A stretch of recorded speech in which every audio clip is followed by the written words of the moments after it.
Hamming it up. Hope everyone's doing well today. We're going to talk about my guy, the one person I would call king, the Black Panther, aka T'Challa. When we were first introduced to T'Challa in Civil War, we see a young man trying to come to terms with his old way of being, his traditional Wakandan way, and trying to find a way to bridge that gap into joining the rest of the world. You know, he's like any sort of prince you would imagine, but not spoiled, like a well brought up prince. It's very regal, well poised. His cadence is measured. I never freeze. When he first introduces himself to Natasha, he's well, you can see the diplomacy that's been hammered into him. I shouldn't say hammered, that's been taught to him by the scholars of Wakanda. And clearly they really understand how the rest of the world behaves, even though they keep themselves separate from the rest of us. I personally must admit I'm biased. I like this version of T'Challa a lot more than the version in Black Panther. Mind you, I do love Black Panther, the Black Panther movie, but I love this version of T'Challa. He's introducing, he's a son of duty. That scene where we see him and his dad comes up and he's speaking to Natasha, right? And automatically you can see that he's well trained when the explosion happens. He was able to sense that.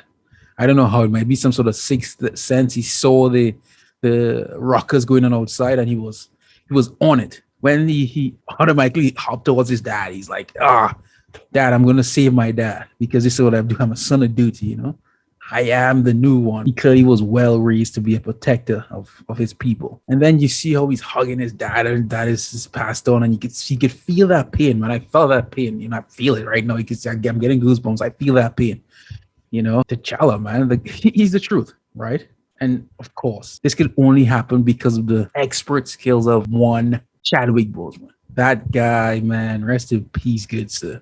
You sir are what acting is supposed to be. You're able to take people away from, this is Chadwick, to this is the character. You think about all the characters he's played. Guy's played everybody. He's played everybody, right?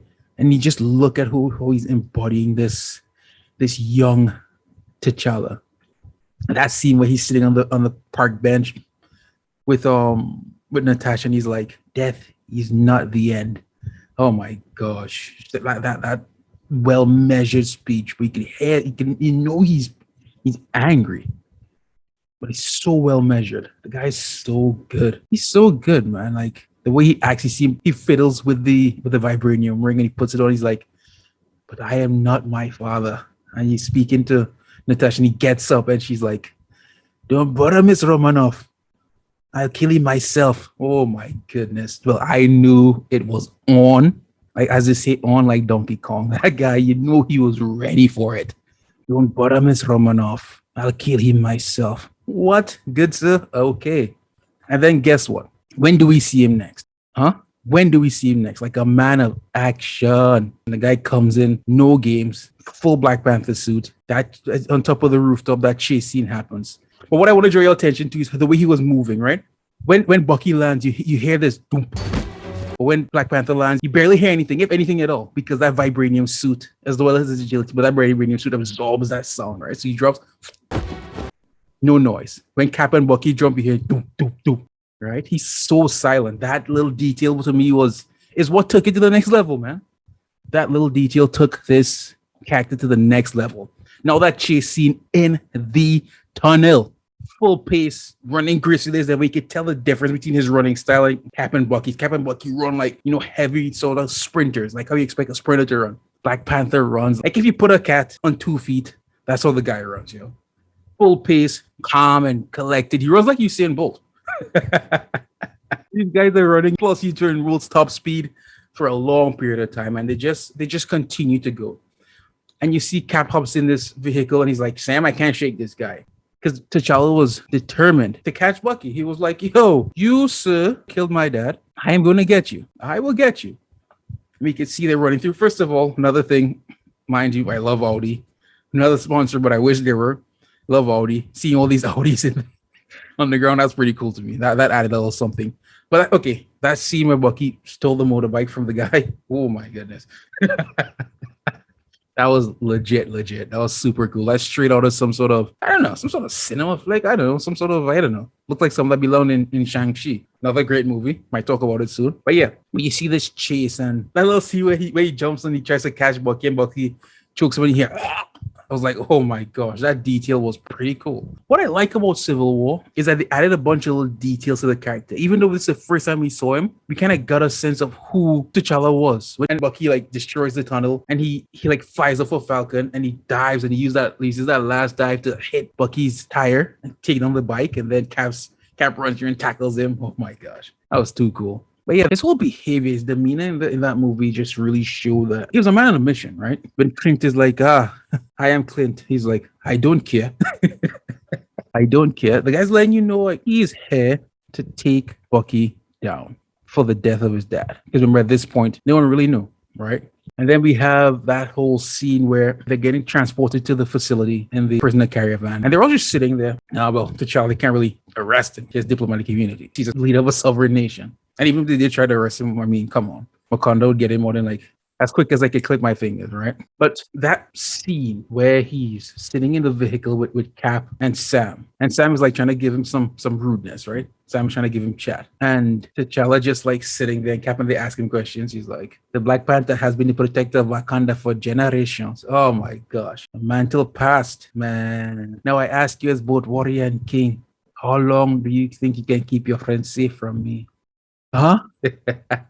He's serious. Everything is so measured. He was angry, but so measured. And I enjoyed this, right? He's letting them know, like, yo, I have resources that y'all will never be able to fathom, and I'm going to take y'all down, right? Now I'll jump forward to Black Panther now, which I enjoyed. I love Black Panther. Ryan Coogler, one of the best directors to me right now in Hollywood. That guy is legit. And as usual, Chadwick was on point. I loved Killmonger. I loved different aspects of the movie. Love the movie, right? All the Dora Milaje, the Queen, everybody did a wonderful job. But what I found confusing is that we have T'Challa, who his dad just died, right? He was so measured, even at the end of the movie where he was able to talk Zemo down and stop him from shooting himself because, justice, right? But then we see him when Killmonger comes into play. And to see him, I mean, I understand that he was upset, but we've seen things that upset him greatly and that didn't frazzle him. But he made it seem that as though he got super frazzled when Killmonger comes back and he finds out that his dad lied to him. He's like, what? He was a bit out of character. The way he was frazzled and he got beat in that fight. That to me, that was like, nah, I understand that your dad, whatever, but in the previous movie, your dad died. You went on a mission to bring that person to justice. Well measured, well, squared away. But then in this one, I know he finds out that his dad kept that stuff from him, but then he's like frazzled. I didn't appreciate that, right? I didn't appreciate that. That to me, something about his actions in that movie was just like, kind of like how they introduced him in Civil War, I know it was different writers, different directors, but it's just like kind of like how they introduced that almost.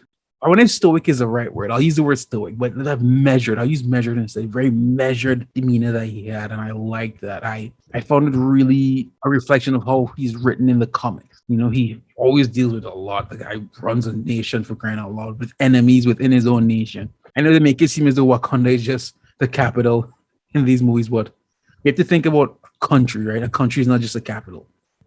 It's a capital and different villages and whatnot. And if you read the comic books, especially the newer ones that Ta-Nehisi Coates has been writing, you see there are people in Wakanda that don't agree with it. Almost like the Jabari, right? But more aggressive even. And the way he deals with it is like similar to how you come across it in Civil War, that even measured guy, right? But then you see him in. But you know what? The funny thing is he actually comes back to that measured demeanor in the other movies. I guess that lie from his dad was just really, probably really heartbreaking. Thinking about it now, that one scene in particular where he was in the afterlife and he was talking to the dad and the other past Black Panthers. He was like, "You were wrong. All of you were wrong." I was like, wow, this guy must really feel hurt. I want to think of it now. So I guess that really affected him, All in all, Chadwick is a legend. And of course, we could speak about all the Infinity Wars, but I really wanted to talk about Civil War and the Black Panther movie, Rest in peace, good sir. You, sir, would always be a legend in my eyes. I am going to make sure any generation that comes from me is going to see your work and appreciate it for the quality that it is. Quality. The guy's the truth. Chadwick is the truth. Played Black Panther well. Appreciated it. Yeah. And with that, thanks for listening. Please like and subscribe. Have a good day. Peace.